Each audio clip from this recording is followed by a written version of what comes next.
It got quiet. Must be game time. Let's do it. Turn these off because I'll be that guy.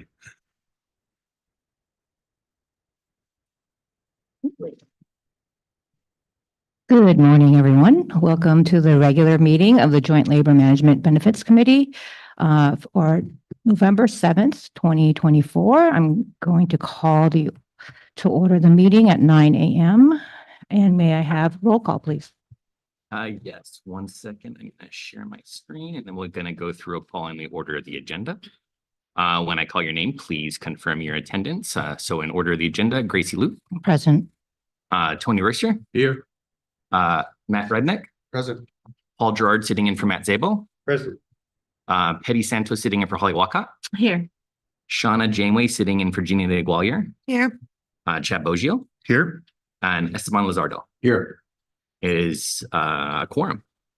Thank you. We'll go ahead and to agenda item number 2 for public comments. For those who are participating telephonically, if you could press *9 on your phone to put yourself on the speaker queue. If you are in the room and like to make a comment, please bring your speaker card to the front. Seeing nobody putting themselves in the queue and no one in the room. Thank you. Moving on to our action items today. Item number 3, committee report 24-36, medical plans request for proposal, evaluation committee formation. Okay, I'll start this one up if I can get the right report up here. Here you go. So we had brought forth to the JLMBC last meeting the recommendation to move forward with developing a medical RFP and setting it forward. We did, and the JLMBC approved that, so that is starting in draft. But what we did not discuss at that meeting was the evaluation process. Typically, our procurements that we do through employee benefits are rated by staff with the assistance of consultants. But the medical plan RFP traditional for the past few iterations of it has had a different format where we've included a rating member from both labor and management into the rating panel. And we have also had assistance from both consultants that staff the JLMBC or the Employee Benefits Division from both Keenan and Siegel. The scale of what this RFP is has justified that kind of argument. It's a lot of work and it's a lot of dollars also attached to it. So having that a larger size panel to be able to go through this whole review process has been beneficial the last couple of times we've done it. But it is a decision that the committee has to make if you want to go through that route and nominate somebody to take on all that work. There is an overview that Keenan has put together, which we can go through. I'm not sure if you wanted to present that, and then we can talk about the level of work needed for this nomination.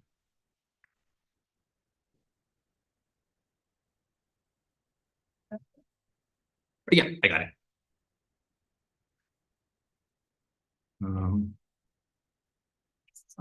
Oops, I have to. We'll report here. 1 second. Well, good morning. I'm Terry Graff. I'm a consultant with Keenan, and I'm joined by Tom Edwards. And we're going to just kind of talk through that forming of the committee and give you an overview of the process of the RFP. 1 second here. Fingers are not doing me justice right now.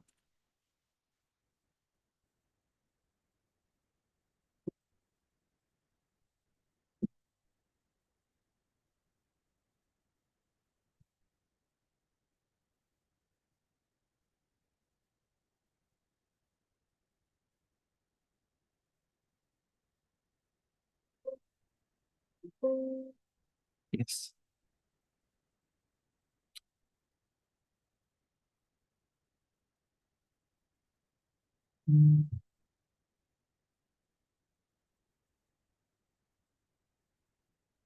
Okay.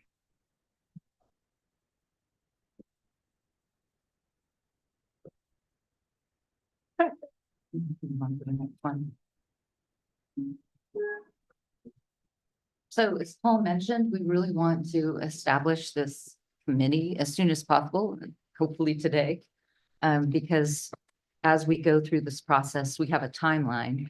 And the committee would have that initial. It would be the job of the committee to come up with the funding options that we're going to look at, as well as the plan design strategy for the RFP.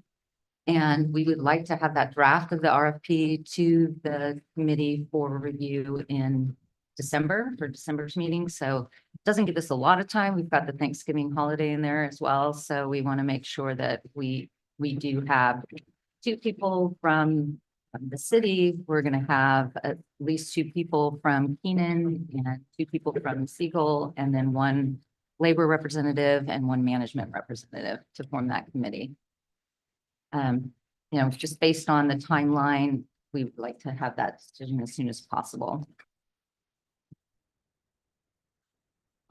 Did you want to, is there any review that you want to go over for the work itself? Well, maybe I'll add, the level of work that's going to be needed for the individuals that are chosen, if you go that route, we'll need to meet immediately, as Terry said, for them to review the draft RFP, make some decisions on the final document, that's going to be submitted to the full body, at the December meeting. And then there will be some infrequent but consistent kind of regular meetings between the launch of the RFP, which is scheduled for January, to when proposals are going to be due, which is going to be around the month of March and April. As soon as proposals are in, there's going to be a heavy amount of work that's going to be needed to be done. We're talking probably almost a full-time number of hours dedicated to reviewing the proposals. That amount of work would be increased depending on how many proposals we actually receive. So somewhere between March and early May, there would be an extensive amount of work that needs to be done in reviewing everything and making a final recommendation. Right around budget season. Right around, yes. And then just for added information, it doesn't have to be a seated member technically of the JLMBC. It has to be a representative of JLMBC. So labor would identify someone. It doesn't have to be your alternate. It doesn't have to be the sitting member on the panel, but it's just a representative organization. Same thing with management.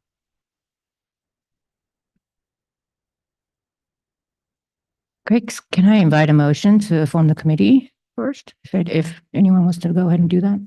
Move approval of the recommendation. Second. Okay, then we can go ahead and take a vote. Oh, and I'm sorry, we had another member of the committee that joined us Oh, during the time. Sorry. Lisa is here. Lisa. Lisa Palombi yes. joined. So you can take the roll now. Thank you. Is Or not the roll, sorry, the vote. Sure. So we're going the same order of the agenda. So Gracie, your vote. Aye. Gracie votes aye. Tony, your vote. Aye. Tony votes aye. Matt, your vote. Aye. Matt votes aye. Paul, your vote. Aye. Paul votes aye. Hetty, your vote. Aye. Hetty votes aye. Shauna, your vote. Aye. Shauna votes aye. Chad, your vote. Aye. Chad votes aye. Esteban, your vote. Yes. Esteban votes aye. And Lisa, your vote. Aye. Lisa votes aye. It's unanimous. The motion passes. Great, thank you very much. And at this point, do we want to ask for volunteers to join the committee? I think what we'd like to do preferably is identify which member is going to be in charge of identifying that volunteer. And then we can have that named person come to us later. We would like to have them available to meet as early as next week. So we can, if you want to identify who's a point of contact, maybe that's a better way to go for us to communicate with you directly after this meeting is over. I have a question on it, actually. There's a, talking about the pledge form. I just want to clarify because it does seem very broad. The conflict of interest and the refraining from engaging in any communication of any kind with a potential bidder from the date the RFP was released to the date that the contract is fully executed. So from my understanding, that would be the entirety of 2025. It could possibly be. And thank you for bringing that up. So it would be from January, whenever we release the RFP, to when we select and then go through the execution of the contract. Selection is expected to be in June. And then we usually go through the contract or try to go through the contract immediately afterwards.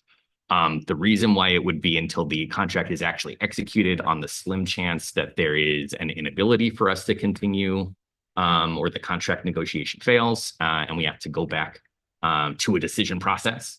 That window is small, but it is a window.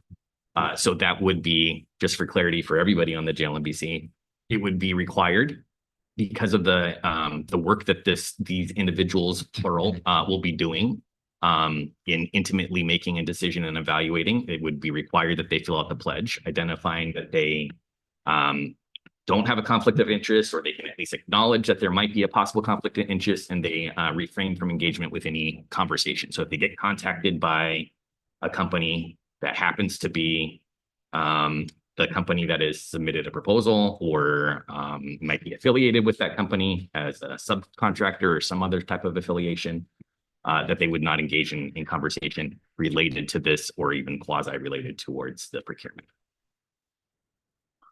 Well, when you say related, because the language here doesn't say that, it just says any communication of any kind. And so I wanted to be clear about that, because, you know, some of us deal with carriers in different contexts. For example, like county renewals. Right. Something that I would be involved in. And so I want to just be clear that this isn't. I think the problem with this particular concept, because that is written as a general concept, right? But with medical, it gets a little bit more nuanced, because, right, like we're not saying that you can't call your doctor or make an appointment or something else, or talk about your medical. It is more specifically towards the management part. But you bring up a really good point. It is the gray area between where you may be working on a completely different contract that is not part of this particular procurement. We can double check with legal, but that should be perfectly fine in this concept, as long as it's clarified and through filling out the pledge, it's understood, and we can write that line where that line exists. Thank you. No, she asked the same question I was going to ask, which is, you know, we have relationships with providers through different employers. And so in the normal course of business, we would communicate with them. Right. So you would like a representative right now, so we can ask for a volunteer, and if someone wants to be a representative. I was like, if not, yeah, I was like, if not, I'm happy to do it. So, I mean, Come down as representative. If management can't figure out a resource, I have a resource that has zero conflict of interest and will probably have free time around that time to devote time effort to evaluating the RFP. right? So it's a management option. We need a labor volunteer. I can. You can, Yeah, I can be the Thank contact. you're the best woman for the job.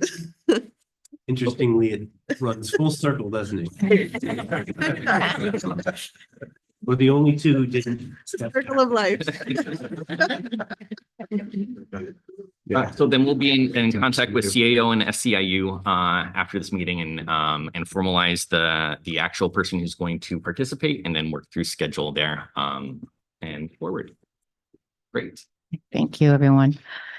Okay, just for the record, Marlene Fonseca has joined us. Now moving on to our informational items. Number 4, committee report 24-37, open enrollment communication update. Oh, sorry. Oh, sorry. Do you want to say something else on this one? Yeah, well, we wanted the opportunity to go through some of the funding arrangements, just to give you a high level overview of some of the things that will be under consideration. So. Got it. Okay, sure. So let's go back to the previous action item number 3. Great. Thank you. That'll be me. Hi, I'm Tom Edwards. I'm Senior Vice President with Keenan, in charge of their benefits and underwriting and actuarial department. So the numbers guy, and it's a real pleasure to be here today. But just very briefly, as we work on the RFP, there are a number, in addition to the carriers and plan designs and all the things that are normally considered, we'll be taking a look at different funding options. And we have up here sort of a spectrum, if you will, of funding options where all the way on the left, currently you're fully insured with all your medical plans and dental as well, vision. But under the fully insured arrangement, you pay your premium and that's your liability. So it's fully insured. There's no risk transfer. You're not accepting any more risk than the premium. Then as you move to the right, you get increasingly more risk in terms of picking up additional potential costs. But if your claims run at or better than expected, you have the opportunity to realize savings as a result, either through cash flow or just lower overall costs. So just very briefly, and I'm not going to bore you with all the details on each one, but sort of the next step from fully insured would be participating, also called refund accounting, where you do a true up with the carriers at the end of the year. And if there is a surplus, you get to keep that. If there's a deficit, that carries forward into the next year's rate. So there's a little bit more risk, but potential reward if your claims experience is favorable. Minimum premium would be next up. Minimum premium is still considered a fully insured program. And you pay your fixed costs to the insurance carriers or vendors, but you pay the claims on a pay-as-you-go basis. So again, if your claims are favorable, you can win on that arrangement from an overall cost standpoint, and you're still limited in terms of liability, that there is a maximum point where the insurance carrier covers that cost. But you do pick up a little bit more liability with each of these. As we move over to the right, you're increasing your potential liability, but also potential savings. There are a couple in the middle. Now we move to what are called self-funded programs.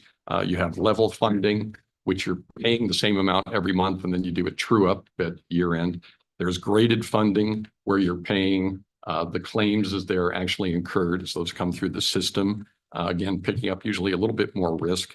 Then we work our way over to ASO, where administrative services only, which would be more purely self-funded. You're paying the fixed costs for administration, stop loss insurance, but you're responsible for your own claims. And usually there's an attachment point that ultimately limits your liability, but it is higher than what the fully insured premium would be. So again, potential to save money, significant money on cash flow and lower claims costs if claims are favorable. But liability can be a little bit higher. And then way on the right, you don't want that. I'm sorry, I shouldn't say that, but that's a pure ASO with no stop loss. And normally we see groups with very, very large population maybe can handle all that stop loss for claims that are 500,000, 1 million, 2, 3 million. They can handle that on their own, but we rarely see a full self-funding where there's no stop loss insurance to help protect you. So that's briefly the spectrum. There's a lot more detail, and as we on the RFP, we'll look at various options for you. But I'd be happy to answer any questions. I know this is a very broad overview, and we could spend hours, and Terry would kick me under the table, and everybody else would leave. So with that, I'll turn it back over to Terry if there are no questions. Any questions? Thank you very much. My apologies for stepping on your presentation. The only other thing I mention is that the committee will decide what we're going to actually put forth in the RFP. But right now, we want to have consideration for looking at your current plan designs, but then also looking at changing it up a little bit, because you've got the way that it's set up now, you have 4 HMOs and they have the same benefits. They only differ by the network. So we're looking at having a spectrum of benefits rather than the same benefits in different networks. So we'll look at changing copays, insurance deductibles a little bit as part of the RFP. And then the last consideration would be to look at a high deductible health plan that could be paired with a health savings account. So that's something that might have come up in the past, but that's something that we would like to just take a look at as part of the process. Thank you.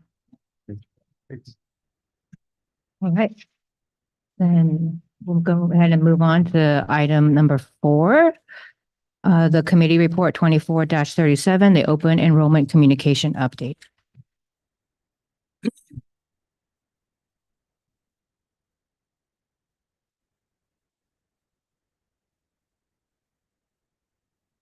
Good morning, JLMBC members.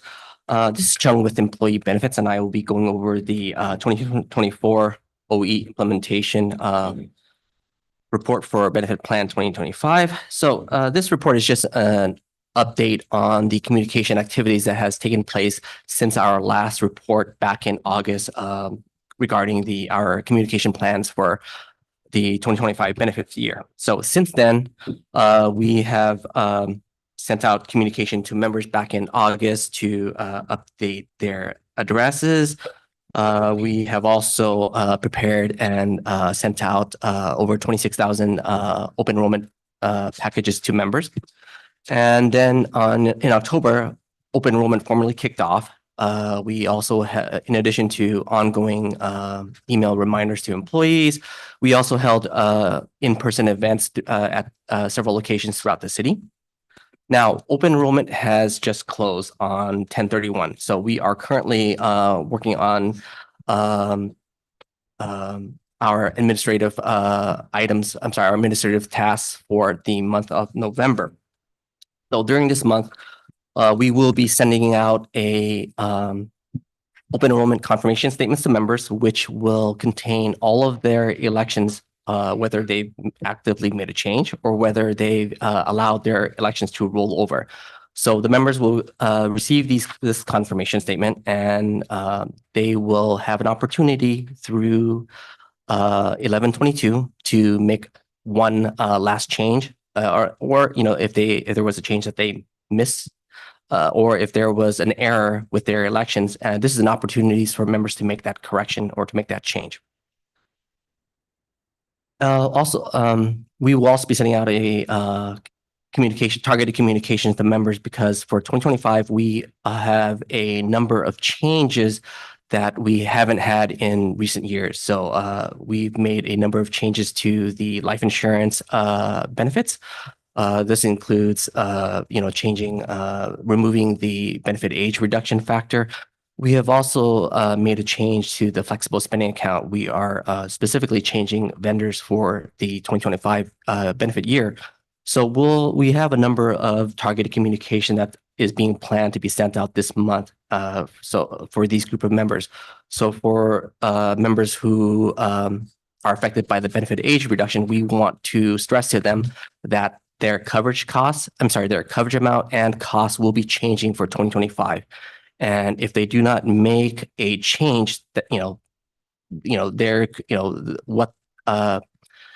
their coverage amounts and the costs that we've communicated to them, that will take effect. So if we have a member who has traditionally allowed their benefits to roll over, and they may not be aware that come 1/1 of 2025, the benefit age reduction is no longer in play. So if they have an election for 5 times their annual salary, and and they're used to paying the reduced coverage amount and reduced costs, they may not be aware that on 1/1 of 2025 they are going to get the full coverage amount, and their cost is going to reflect that. So you could have an employee whose cost goes from $100 to $500.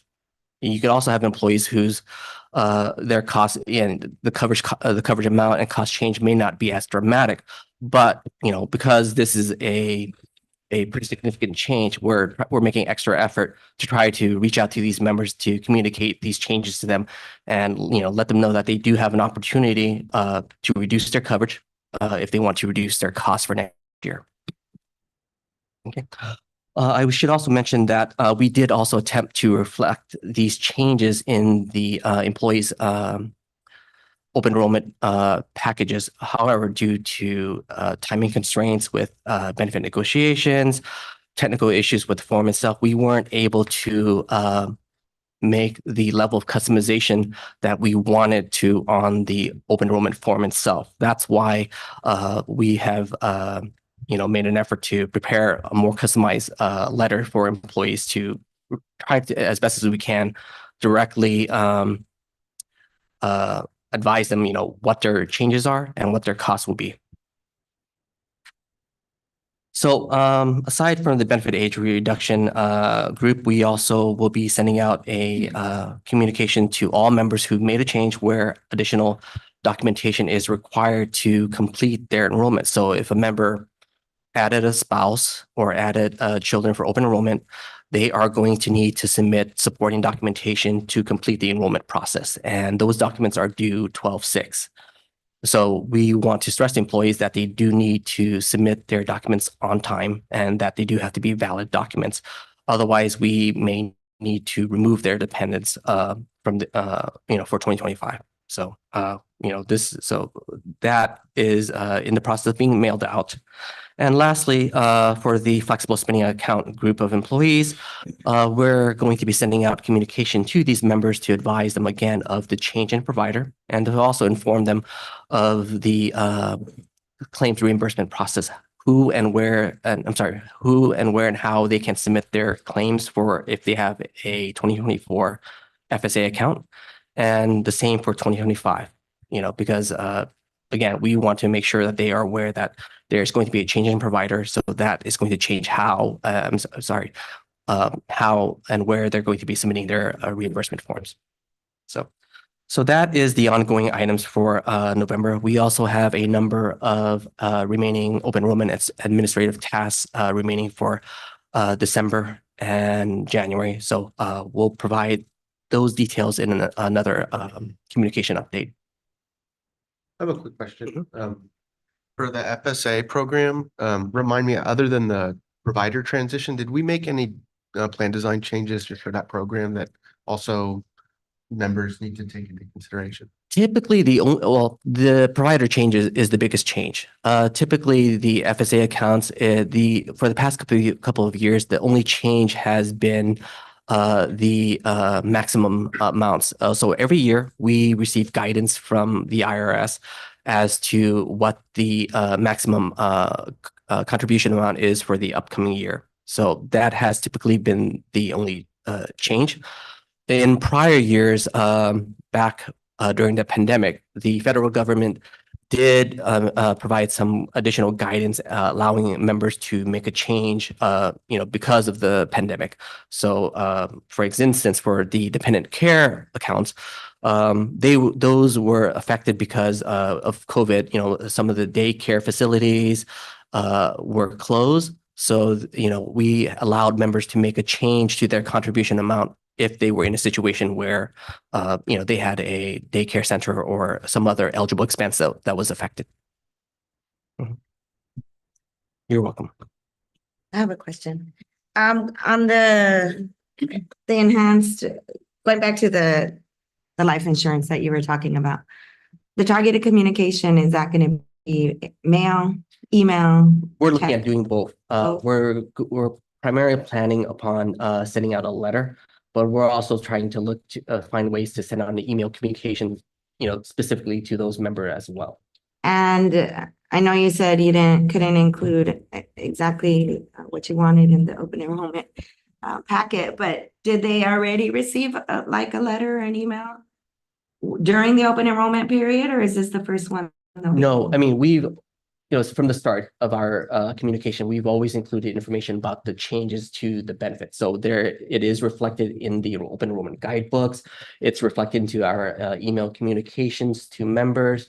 And if the members make a election through the benefits portal, we do include those changes as part of the step. So when they get to the step where they can make a change to their life insurance benefits, there's information on there that advises the member, hey, one of the, these are the significant changes, and there are significant changes to these benefits in 2025. Here they are. So, we do, want to inform members to take that into account when they make their elections. And so this is their last chance, right? Essentially, yeah. And then once they see it on their check, they'll probably be calling us. So that's why I ask. I want to be able to say, like, look, you had this opportunity. Correct. We have been, we don't want to be in that situation. We don't want the members to be in that situation either. Right. So we've been making extra effort to try to communicate in as much as we can in various different ways to, inform members of these changes and advise them, how they can make a change and, what the deadline would be that change. Sounds like those at risk may be the ones that don't go in, they're not active in the portal and or don't Correct. read their communications, which we all know is a thing. Yeah. So, thank you. You're welcome. I have a question.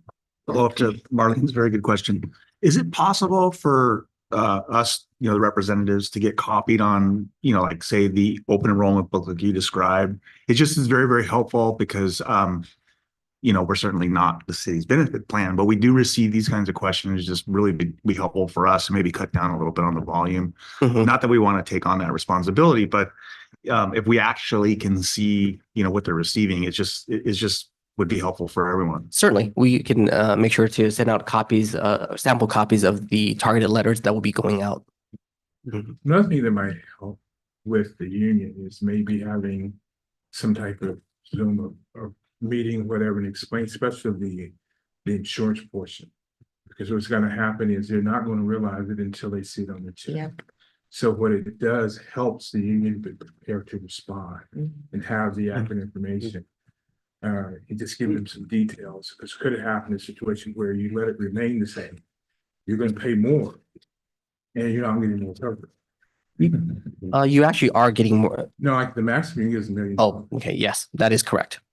But you're paying more than before because it reduced whatever. Now you can get $1 million, but you're paying 5 times as much as for that.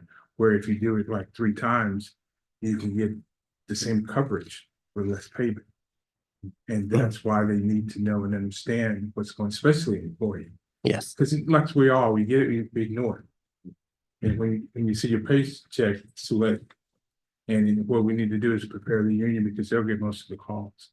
So they know this is what happened or whatever. Or either maybe they can send them some type of blast out of their membership to remind them, please look at this. This is critical, because once it goes in, it's there for a year. Yeah. And for some employees, whatever, a couple $100, a pay period or a month. So, Yes. so it's, and also I don't remember to do it is you might build some additional cushion in case something happens. I would think about that. Thank Did you. already start getting calls. Mhm. We've already been receiving them. Just a quick comment on the communication piece also, because I fell into that gap as well. Mhm. I immediately looked the way it was written, and I do feel like there was sufficient notice. I certainly knew I did receive a separate letter and saw it when I went through, and so that was great. I couldn't suss out the reason though. So it just looked like, oh, we changed to MetLife and MetLife's double the price. So I don't know if we care or not, but it was bad luck for MetLife the way I read it, because it wasn't real specific that no, it's because of my age. And it's hard for me to believe, but Yeah. but it just wasn't clear to me. So maybe Yeah. others would fall in that same gap. So maybe if you just I can see that, because one of the things that we did receive a question on is, hey, I've had this benefit for a number of years. Why is my rate changing for next year? And it's a number of factors, because essentially the cost for the life insurance is dependent on a couple of factors. Your age, of course, the amount of coverage, and then the rate of the coverage itself. And, all those can change from year to year. And specifically, if you are in an age bracket like that's changing from, for example, going from 44 to 45, there is a rate change. So if that, and if there's I get it. We don't need to harp on it. I get it. My point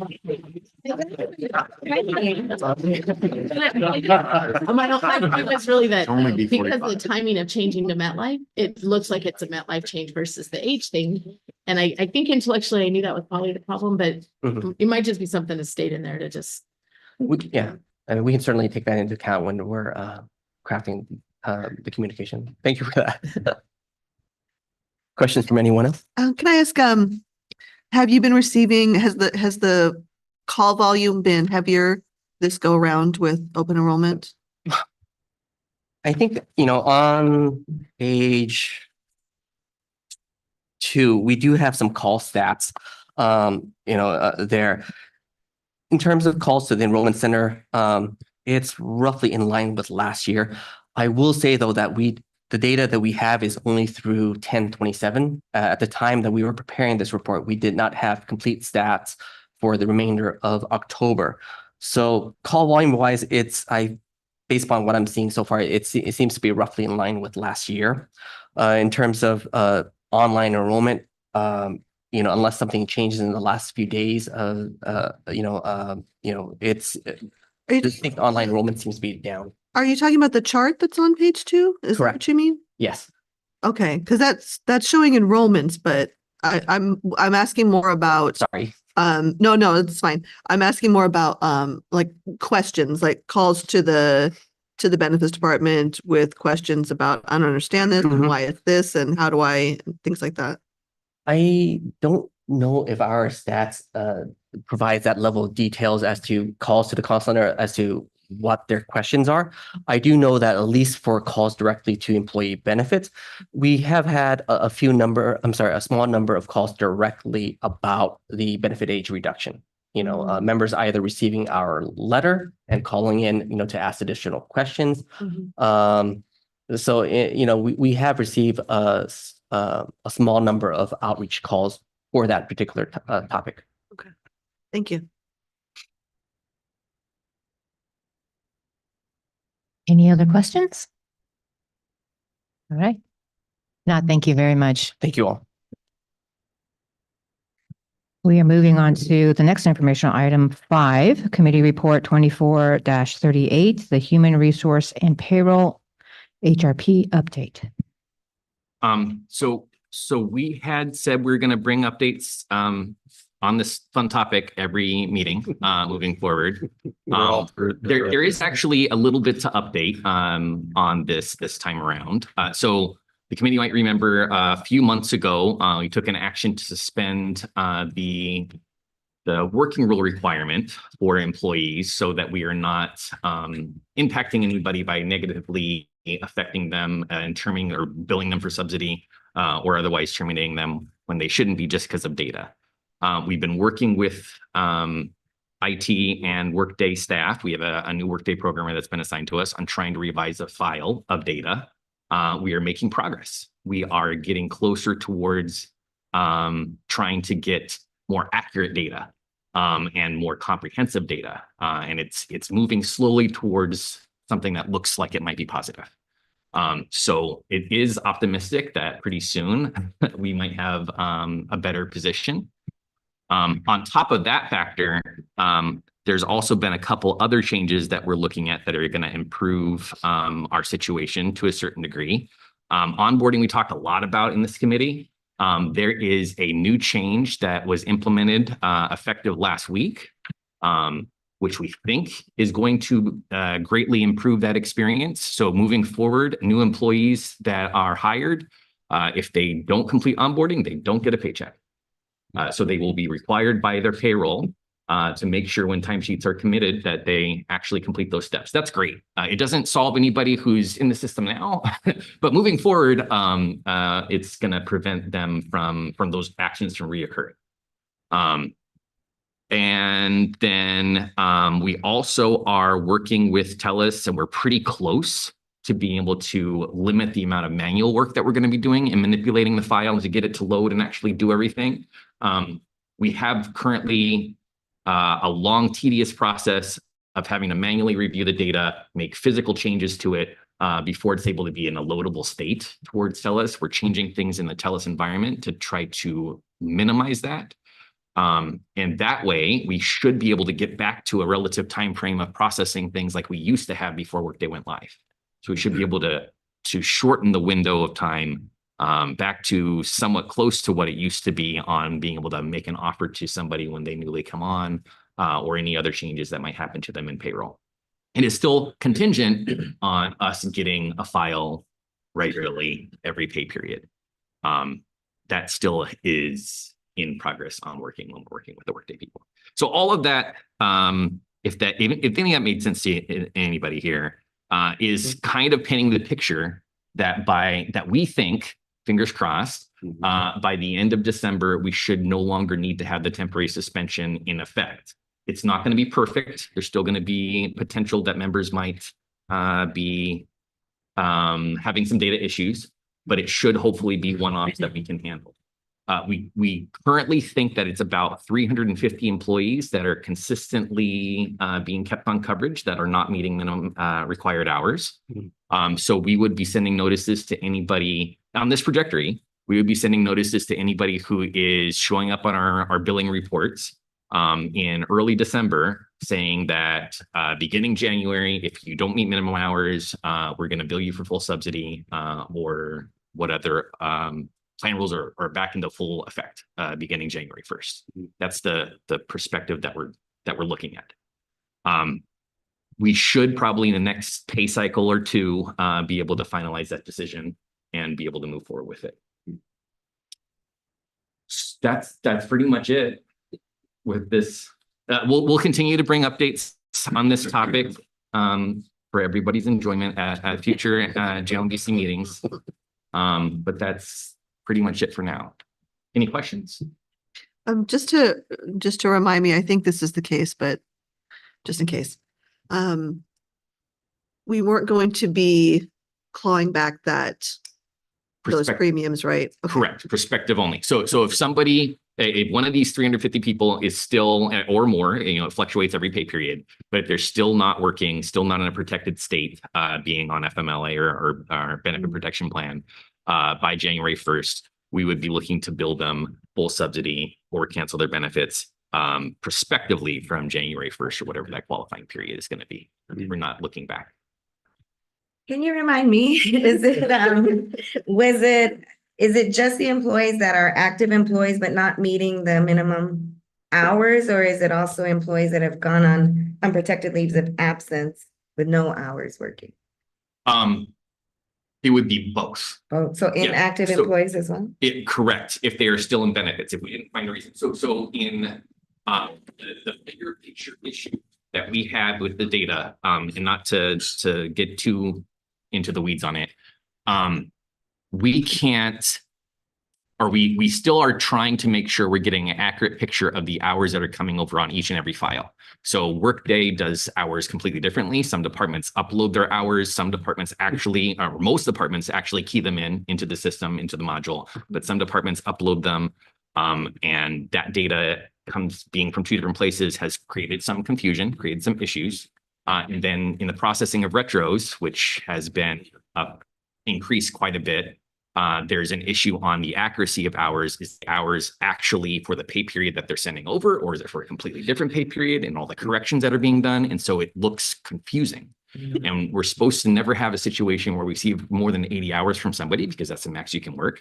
And on the file, there's thousands and thousands of hours for an individual, or completely zero. And we can see that that's not the case on their record. So that was the concern and the issue in getting through to it. But it would affect, or this concept would be, somebody who's supposed to meet 40 hours as a full-time employee, but only had 30.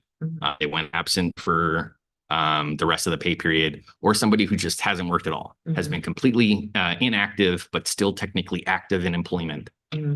Either scenario in regular world would prompt us to say, okay, you're not terminated yet. We don't see a reason why your employment termination is pending or something else. We're going to send you a bill for your full subsidy if you want to be able to continue benefits. And we keep that status for a few pay periods on the intent that they come back.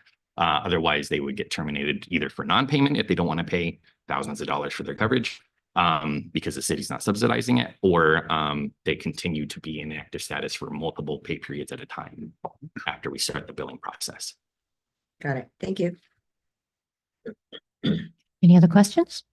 I have one question for the previous topic, which is just rattling around in my brain. Isn't it too late to send an email blast about the insurance because open enrollment is closed, or is there still time for? Give a grace period. We have a correction window, which we allow, and I mean, we don't advertise this, but we need correction. So you can make a correction to your insurance as being, oh, I meant to do this and I didn't do it, or I didn't realize and I need to do this now, as a correction. So it's any correction through the correction window, and the correction window ends on November 22nd. When does it open? It's open now? It's open now. Okay. It opened on November 1st, immediately after we closed. But it can only be through the call center. We do not let people go online and go crazy. And then it is typically just one chance correction. So you can't call in on November 1st and then call in again on November 3rd and then call in again over and over again. It is, you make one decision to correct. I have one question about something that you had said, Paul. Maybe you could help clarify or help me understand. You had said that recently you adopted a policy where if people don't complete enrollment, that they might not get their paycheck. That piqued my curiosity being from organized labor. So I was just wondering if you could, like, how is that remedied? What does that really look like practically? Is that happening often now? Oh, it is a workday. We're just affected by it. It wasn't, it was what we're part of the decision process. But it is done within the system. So as I understand it, it is triggered through the processing of payroll.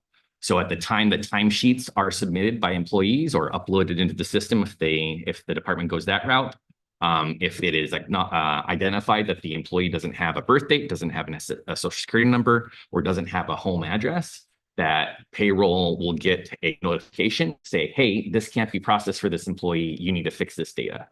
The payroll had been ever since go live, very heavily involved into timesheet processes, but for different reasons of correction. So this is in the same process of what they've been doing, but a different type of correction. Good. So, but going back to your thing, Chad, it actually at the input level prevents it from being inputted. So they would know immediately. But the answer to the wage claim question is the employee would have no claim to it because they don't have a timesheet with time entered. So I think that's how the employer is avoiding the deal. On our end of it, what we should tell the members is be aware that if you've got an error on inputting your time, check these things because that's the reason why. And it's explained pretty well, but I remember when we were talking about that you could forget to do something and then feel like you're all done. And there are flags in the system that are trying to make sure you do that. But as I understood, so it's on the bottom of page 1, employees will receive an error if they attempted to enter time and they haven't done these things. So they'll be unable to enter time and they'll know immediately that there is an error and they're not able to enter time. Understood. Thank you for the I clarification. don't know if that caused you pause, Paul. Okay. It's for the onboarding process, though, isn't it? Right, that's right. Existing Yeah. employees, no. Right, Exactly. But these are brand new folks people. Yeah, Right, who we right. know nothing about. Right. If you don't give us the key elements of your being. Yeah, that makes sense. We can't pay you. Understood. So, and Yeah, you're right. critical errors will be generated. Yeah. They come up in red, Mhm. screaming at you. Yeah, they have the opportunity to So fix they're it. very- Yeah, Yeah, it's very difficult to miss that. understood. Thank you. Another question is, if they don't get their check, is there a backup where finally they can figure it out real quick? There's an emergency check. How long does that take? That the departments would be, they're already doing that kind of, right? The emergency checks happen a lot. Yep. Short subject. And there's so it's without going too deep into it, right now in Workday, there is no time off, right? The pay cycle in Pacer was you did things on 1 week out of the 2-week pay period and then you were done. In Workday, it seems like it's never ending. It's every day there's some sort of payroll process. And so immediately after payroll is cut and finished, they go into an emergency check process and they hold that with every department that needs to issue on troubleshooting and making sure those emergency checks happen. If that answered the question. It did. Any other questions? Thank you, Paul. Okay, moving on to item number 6, request for any future agenda items. Members? I see nothing. Okay, moving on to item number 7, the next regular meeting dates. In December, it's the 5th, then on January 2nd of next year, and then February 6th of 2025. Any questions, concerns? All right, then we are at item number 8, adjournment. May I have a motion to adjourn? So moved. Thank you. In a second. Thank you, sir. We are adjourned. Thank you, everyone. Easy. Like that. On